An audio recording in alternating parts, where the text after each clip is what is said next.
One day to go, WTC का final आपकी इंतजार में साउथहैम्पटन की फील्ड बिक चुकी है।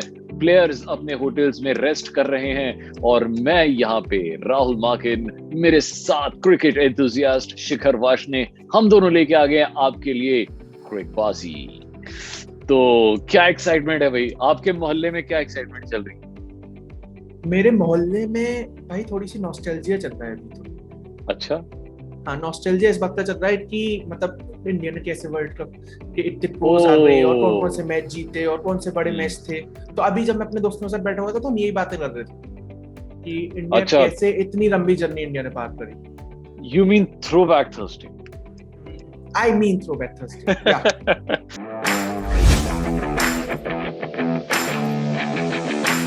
तो अगर एक टेस्ट की बात करें which stood out of all these test matches जो इंडिया ने इन 2 सालों में इस टेस्ट चैंपियनशिप में खेले, तो कौन सा एक टेस्ट मैच होगा जो मतलब आपको लगता है ये आगे आने वाले बहुत दशकों तक याद रखा जाएगा? भाई देखो, मैं कहने को कोई और मैच कह सकता था बट मैं ऐसे इंडियंस की नब्ज पकड़ूंगा, वो है ड्राबा वाला मैच। ओए होए, वो मतलब रिसेंटली जो हुआ था वो हाँ, ड्राबा वाला मैच है। वो एक मैच है जो बहुत स्टूड आउट किया क्योंकि बिल्कुल, उसका रीजन ये है कि क्योंकि यार अपने जो मेन प्लेयर्स थे, ठीक है, जिसपे हम लोग इतने डिपेंडेंट रहते हैं, विराट कोहली और जसप्रीत बुमराह और वो सारे लोग, उसमें वो भी नहीं थे। और बाकी जो यंग चैंप्स थे उन्होंने जो आके परफॉर्म किया है कि मतलब आप ये बिल्कुल, देखो कि सुंदर अपना डेब्यू कर रहा था, ठीक है, ऋषभ पंत उससे पहले इतना क्रिटिसिज्म झेल चुका था कि वो कंसिस्टेंट नहीं है। तो ये सारी चीजें थी और उसके बाद इन सबने स्टेप अप किया। तो ड्राबा वाला मैच है जो बिल्कुल, मेरे हाईलाइट है। बिल्कुल यार, मतलब ऋषभ पंत का जो राइज था उस सीरीज में, आई थिंक वो एक नोटिसेबल चीज था क्योंकि जब सीरीज स्टार्ट हुई थी he was not the first choice for the wicket keeper. Wriddhiman Saha was Wriddhiman Saha was there. First choice. तो हाँ, उनको बाद में लाया गया था एंड थर्ड टेस्ट में तो मतलब उन्होंने कमाल ही मचा दिया। अब सोचिए, विराट भी नहीं था, अश्विन भी नहीं खेल रहा था, जडेजा भी नहीं खेल रहा था और कोहली नहीं खेल रहा था, अनुभव विहारी भी नहीं खेल रहा था। तो ये सारे बड़े बड़े प्लेयर्स नहीं थे। कैप्टनशिप जो थी वो रहाणे के हाथ में थी end of course he is a cool person, but बिल्कुल यंग ब्रिगेड के साथ गाबा में खेलना। गाबा एक ऐसी जगह जहां मतलब 40 साल से ऑस्ट्रेलिया को किसी ने हराया ही नहीं था।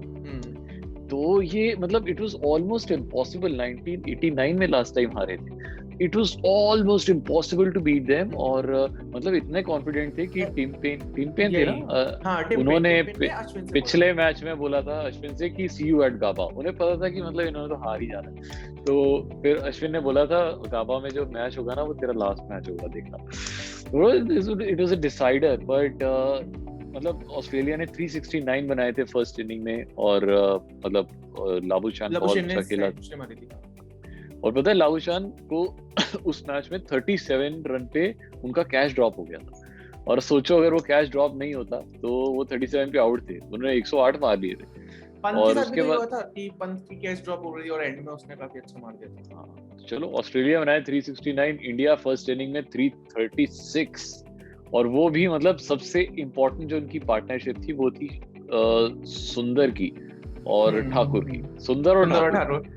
और वो थी 123 रन की पार्टनरशिप, मतलब 8वें विकेट की पार्टनरशिप थी। पाजी पता है 123 रन की पार्टनरशिप। ये जब मैच हो गया था और विराट कोहली से इंटरव्यू में पूछा गया था कि जब ये मैच चल रहा था तो आप कहाँ पे थे, तो विराट कोहली सेड कि यार मैं हॉस्पिटल में था क्योंकि उनके बच्चे की डिलीवरी हो रही थी और ही वाज लाइक कि मैं दोनों तरफ से रिजल्ट देख रहा था, उधर से वो आने वाला है, इधर से ये वाले लोग परफॉर्म कर रहे हैं, ठीक है। तो मैं seriously it was such an amazing innings from both the batsman. सुंदर और ठाकुर दोनों बॉलर हैं, तो उसने भी 62 मारे, ठाकुर ने 67 मारे। आई थिंक सुंदर के साथ पता है चक्कर, he still opens the bat, he still opens the batting, कि वो बैटिंग ओपन कर देता है, पर ठाकुर से तो नो वन एक्सपेक्टेड।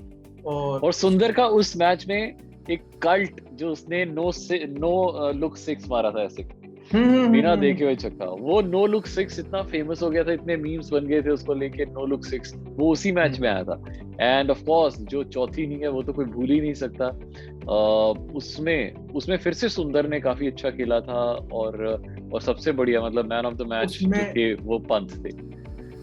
उसमें पता है उस पूरी इनिंग्स में, चौथी इनिंग्स में जो एक कमी मुझे लगती है वो ये कि उसमें स्टार्ट शुभमन गिल ने बहुत अच्छा दिया। अच्छा, 91 रन हाँ, मारे ही थे। स्कोर्ड 91 और हाँ। बहुत क्लासी शॉट मारे थे। बट वो है ना कि हम एंड रिजल्ट पे चले जाते हैं तो शुभमन गिल की उतनी बात नहीं होती है, तो आई फील बैड फॉर नहीं, हिम। पुजारा ने भी बहुत अच्छा खेला था, 56 उन्होंने मारे थे, बट वहां पे ऑस्ट्रेलिया की देखो कितनी गलत चीज उन्होंने की। उन्होंने बॉडी लाइन बॉलिंग करनी शुरू कर दी, उन्होंने जानबूझ के उनको मारना शुरू कर दिया, मतलब उन एरियाज पे, ताकि इसे लग जाए ये रिटायर्ड हर्ट हो जाए। पुजारा जेन्युइनली टुक सो मेनी ब्लोज, मतलब बहुत ऐसे ज्यादा चेस्ट पे, इधर इधर इधर बहुत जगह रिब्स पे बहुत बार लगी, और वो हाँ। जानबूझ के बॉडी लाइन बॉलिंग कर रहे थे, क्यों वो ऑस्ट्रेलिया की मतलब बहुत सालों से ऐसी स्ट्रेटजी है, जब वो हार रहे होते हैं, तो जब वो हारने लगे होते हैं ना, वो बॉडी लाइन प्ले बॉलिंग करने शुरू कर देते हैं, तो वो करते हैं। But it was like you know, वो तो आज इंडिया का दिन था वो। तो उसके बाद आए ऋषभ पंत एंड 89 रन मारे थे। हाँ जी बाजी, 89। और वो मैच ऐसा था कि एक तरह से ना वो T20 मैच बन गया था। हाँ, वो T20 मैच बन गया।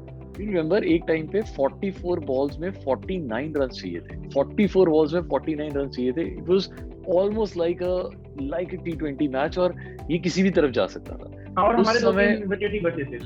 3 विकेट बचे थे। फिर सुंदर ने एक छक्का मारा था वहां पे, और फिर इक्वेशन बराबर कर रही थी। फिर तो भाई वो जो नेक्स्ट ओवर गया था वो तो बहुत ही बेकार गया था ऑस्ट्रेलिया की साइड से। तो फिर उसके बाद मैं समझ आ गई थी कि भाई ये मैच जो है ये इंडिया ने ही जीतना है। और जो विनिंग शॉट थी, चौका मारा था पंत ने, ओहो, फिर उसने ऐसे दिल पे हाथ रखा। उसके बाद वो सारे विजुअल्स जब सीनियर प्लेयर्स आते, रोहित और रहाणे आते, पंत को सहलाने, फिर इंडियन टीम ऐसे झंडा लेके टहल रही है पूरे ग्राउंड में। ये तो भाई मतलब सही में जो गाबा का किला था उसे फतेह करना, ये I think it's not only Indian fans, it's not only Australian fans, ये पूरे जो क्रिकेट ओवरऑल फैंस हैं उनको ये टेस्ट मैच, गाबा टेस्ट मैच याद रहेगा। तो थ्रो बैक थर्सडे के लिए आई थिंक ये मैच जो है वो बेस्ट मैच है।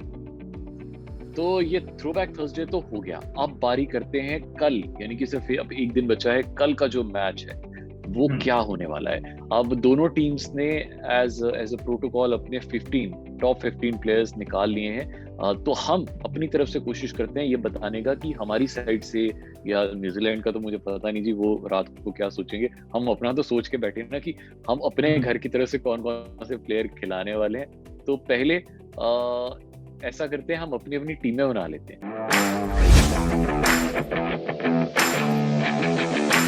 एक ट्विटर अनाउंसमेंट किया है आईसीसी ने, जो अभी थोड़ी देर पहले आया था। वो अनाउंसमेंट ये है कि जो विनर है उसे $1.6 मिलियन उसे मिलेंगे, और जो रनर अप होगा उसे $800,000 मिलेंगे। ठीक है, और अगर ऐसा होता है कि टाइटल ड्रॉ हो जाता है तो फिर वो पूरा अमाउंट जो है वो डिवाइड हो जाएगा विनर और रनर अप में। तो ये एक अनाउंसमेंट है कि अब पैसे भी इन्वॉल्व हो रहे हैं इसमें, कि वो आईसीसी टेस्ट मैच जो होती है वो तो मिलेगी, बट ये विनिंग अमाउंट और रनर अप अमाउंट ये भी जो काफी बड़ी है वो भी इंडियन टीम और न्यूजीलैंड टीम को मिलेगी। और हमें भी मिलना चाहिए थोड़ा बहुत पैसा। हम इतनी जो बचपन से क्रिकबाजी लेके आ रहे हैं, हम इतना कुछ बातें कर रहे हैं तो केवल ऐसे ये बात सुनिए जरा ध्यान से कि हमें मिलना चाहिए थोड़ा ऐसा। चलो ये भी जो 15 प्लेयर चूज किए गए हैं उसके बारे में बात करते हैं। पहले इंडिया की बात करते हैं। तो रोहित शर्मा, शुभमन गिल, चेतेश्वर पुजारा, विराट कोहली, अजिंक्य रहाणे, हनुमा विहारी, यहाँ तक तो आगे बैटिंग। फिर आगे ऋषभ पंत जो कि कीपर है, रिद्धिमान साहब वो बैकअप कीपर है। उसके बाद आगे बॉलर्स, रविचंद्रन अश्विन, रविंद्र जडेजा, जसप्रीत बुमराह, ईशांत शर्मा, मोहम्मद शमी, उमेश यादव और मोहम्मद सिराज। तो अब इनमें से देखते हैं कि हमारे ख्याल से प्लेइंग 11 जो है वो कौन सी रहने वाली है। राहुल भाई, आपके फर्स्ट थॉट्स क्या है? मतलब ये 15 की टीम अनाउंस हुई, इसमें फर्स्ट थॉट्स क्या है? यार मुझे लगता है कि केएल राहुल को रख लेना चाहिए था, बिकॉज जो अभी इनका आपस का जो मैच हो रहा था उसमें केएल राहुल ने सेंचुरी मारी है। और but at the same time हम शुभमन गिल को डिस्कार्ड नहीं कर सकते हैं, क्योंकि उनका ऑस्ट्रेलिया में परफॉर्मेंस अच्छा रहा था, तो उनको एक्सपीरियंस भी है। मेरे को बस ये बहुत क्रेडिट लगी इंडियन टीम की तरफ से कि उन्होंने ओपनिंग में फिर 2 या 3 ऑप्शन नहीं रखे। उन्होंने अपना कंफ्यूजन हटा दिया कि हम गिल के साथ जा रहे हैं, रोहित शर्मा के साथ जा रहे हैं, तो वो डिसाइडेड ही था। रोहित शर्मा, शुभमन गिल, चेतेश्वर पुजारा, विराट कोहली, अजिंक्य रहाणे, ये 5 तो 100% खेलेंगे के लिए। 15 में से ये 5 निकाल दो, तो अब जो बचे हुए 10 हैं उनमें से किस किस को खिलाना है, उनमें से 6 खेलेंगे। ऋषभ पंत। अब देखो, हनुमा विहारी तो मुझे लगता नहीं खेलेगा, तो वो हाँ। एज अ बैकअप बैट्समैन है। हालांकि उसका एक्सपीरियंस बहुत अच्छा है बिकॉज वो काउंटी ऑलरेडी यहाँ पे खेल रहा था इंग्लैंड में, उसको कंडीशंस का पता है, बट उसको नहीं खिलाएंगे। तो यहाँ पे ऋषभ पंत आएगा, हनुमा विहारी और रिद्धिमान साहा बाहर हो गए, 2 बंदे ऑलरेडी बाहर। अब आते हैं बॉलर। अब मुझे लगता है कि अश्विन और जडेजा दोनों को खिलाना 2 स्पिनर या 1 स्पिनर, मैं तो दोनों को लेके जाऊंगा। देखो यार, क्योंकि जडेजा जो है ना, वो आपकी बैटिंग को डेप्थ देता है, तो अगर जडेजा नहीं होगा ना तो बैटिंग कम हो जाएगी। और आपको पता ही है कि न्यूजीलैंड की जो बॉलिंग अटैक है बहुत अच्छा है, बहुत ही अमेजिंग है, तो आप यहाँ पे छेड़खानी नहीं कर सकते। Jadeja is a very good batsman, he is a very good bowler, he is a very good fielder, तो आप उसके साथ छेड़खानी नहीं करोगे। और अश्विन, क्योंकि उन्होंने पूरे WTC में he was the highest wicket taker, I think second highest wicket taker, तो आप उसको नहीं छोड़ सकते यार। अश्विन और जडेजा दोनों को ही नहीं छोड़ सकते। अब बचे बुमराह, ईशांत शर्मा, शमी, उमेश यादव और सिराज। तो भाई अब देख लो, हाँ मेरे ख्याल से तो देखो, शमी तो खेलेगा ही खेलेगा, बुमराह भी खेलेगा।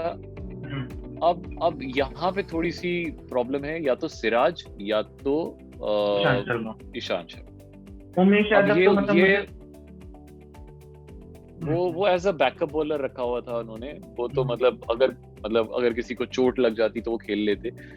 बट यहाँ पे मुझे मतलब ये कंफर्म है कि जसप्रीत बुमराह और मोहम्मद शमी ये तो खेलेंगे। अब ईशांत शर्मा और मोहम्मद सिराज में से एक बंदा खेलेगा, तो अगर तो वो एग्रेसिव सोच रखते हैं कप्तान, तो वो मुझे लगता है कि मोहम्मद सिराज को लेके खेलेंगे। पर एट द सेम टाइम अगर वो एक्सपीरियंस के साथ जाना चाहते हैं, वो पेडिग्री के साथ जाना चाहते हैं, तो वो जाएंगे ईशांत शर्मा के साथ। आपको क्या लगता है? तो भाई मेरे को पर्सनली लगता है कि सिराज के साथ जाना चाहिए, क्योंकि सिराज मतलब अभी मैं वो इंटरडे जो मैच हुआ था जो इंडियन टीम ने आपस में खेला था, उसमें भी सिराज ने बहुत अच्छी बॉलिंग करी। उसके बाद सिराज ने ऑस्ट्रेलिया में बहुत अच्छा परफॉर्म किया। IPL जब हुआ यहाँ पे, तो IPL में सिराज ने बहुत अच्छी बॉलिंग करी। तो सिराज के साथ वो मतलब कंसिस्टेंसी है, वो है। बाकी ईशांत शर्मा के पास बहुत सारा एक्सपीरियंस है, बट गट फीलिंग मेरी थोड़ी सी सिराज कर जा रही है। व्यक्ति कप्तान साहब की और स्पोर्ट्स साहब की किसके साथ जाती है। एक चीज मैं और आपको बताना चाह रहा था कि जो पिच क्यूरेटर है, ठीक है, जो ग्राउंड्समैन है, उनका स्टेटमेंट आया है और उन्होंने बोला है कि for me personally I just want to get something out of that pace, bounce and carry in the pitch. I want to produce a pitch where every ball will be a event and if viewers miss one ball they will miss a very big. तो उनका कहना है कि यार हम तो dream pitch बनाने के फील्ड में है और मैं चाह रहा हूँ कि हर बॉल एक इवेंट हो, और अगर व्यूअर्स एक भी बॉल मिस कर दे तो फिर वो बहुत बड़ी चीज मिस कर दे। तो क्लियर इंडिकेशंस हैं कि फास्ट बॉलर तो बहुत ही मदद करने वाली है। चलो जी, सही है। तो अब अगला जो टीम है वो ऑब्वियसली हमारी ओपोनेंट टीम है, तो हम उसके बारे में डिस्कस नहीं करेंगे, वो उनकी मर्जी है जिसको भी खिलाएं। बट नाम तो पढ़ने हमारा फर्ज है। Kane Williamson, Tom bundle, Trent Boult, Conway जिन्होंने भी 200 रन मारे हैं, कॉलिन इंग्रॉम उन्होंने लंबे बॉल कर लिए हैं, मैट हेनरी, काई जेमिसन, टॉम लेथन, ये तो खेलेगा ही, हेनरी निकलस, अजाज पटेल, वो भी क्योंकि उनके पास एक ही स्पिनर है तो इसको तो खिलाएंगे। टिम साउदी, रॉस टेलर, ये तो पक्का, ये इंडिया के खिलाफ तो हमेशा चलता है। नील वेगनर, बीजे वॉटलिंग और विलियम। तो अब इनके लिए काफी मुश्किल होने वाली है, क्योंकि इनके most of the players are in form. पिछले मैच जो इन्होंने इंग्लैंड के साथ खेला था, इन्होंने 6 बदलाव किए थे और फिर भी वो मैच जीत गए थे। तो इनके लिए ये मुश्किल होने वाली है कि जो 15 इन्होंने सिलेक्ट किए हैं वो सारी फॉर्म में है, तो किसको निकाला जाए, ये एक बहुत बड़ा इशू होगा। ये बस थोड़े से थ्रेट्स रखते हैं न्यूजीलैंड टीम से, वो ये कि एक तो टिम साउदी और ट्रेंट बोल्ट, क्योंकि वो इतनी अच्छी बॉलिंग करते हैं और एक्सपीरियंस अच्छा खासा है उनके पास, तो इंग्लिश पिच पे हम लोगों को थोड़ा सा दिक्कत दे सकते हैं। रॉस टेलर, इंडिया के रेंज बहुत ज्यादा चल जाता है, तो रॉस टेलर एक थ्रेट है हम लोग के लिए। केन विलियमसन के पास भी नो कि कितने कंपोज हैं, और वो मतलब वो इंडिया न्यूजीलैंड के पुजारा है कि वो उसमें आराम से खेलते हैं, बहुत कंपोज है। तो ये 3-4 सेट हैं जो बड़े बड़े की अगर हमने वो हर्डल पार कर दी तो हम जीत ही सकते हैं ट्रॉफी। न्यूजीलैंड की टीम में ये 3-4 प्लेयर हैं जिनसे थोड़ा सा खतरा है। चलो जी, अब बात करते हैं आज के क्रिकबाजी के बाजीगर की।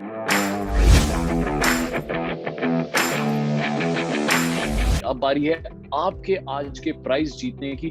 तो पिछली बार मैंने आपसे ये पूछा था कि सबसे बड़ा मैच जो था वो कौन सा हुआ था। आज मैं आपसे ये पूछने वाला हूँ कि आज तक का विश्व का इतिहास का सबसे छोटा टेस्ट मैच कितने टाइम का रहा है।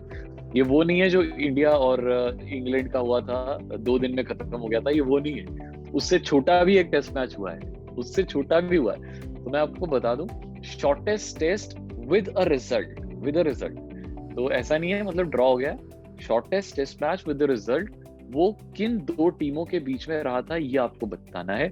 मैं आपको ईयर बता देता हूँ, इट वाज 1932 और 2 टीम्स के बीच में हुआ था। ये कौन सी 2 टीम्स के बीच में हुआ था ये आपको बताना है। तो बताना है जी आपको यूट्यूब के कमेंट सेक्शन में, एसटी स्मार्टकास्ट के फेसबुक, इंस्टाग्राम, ट्विटर पे राहुल भाई को पर्सनली डीएम कर दो। शो से रिलेटेड कोई बात है, आंसर देना है, कुछ भी उनसे प्यार मोहब्बत की बातें करनी है तो राहुल भाई को डीएम कर दो @rahulmakin1।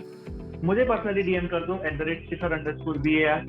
हम लोग रोज आपके सामने आ रहे हैं, मैच के बाद भी आते रहेंगे, मैच से पहले भी आएंगे। तो हम लोग की ट्रिकबाजी ऐसे ही फॉलो करते रहो और सुनते रहो, देखते रहो हम लोगों को नए नजर।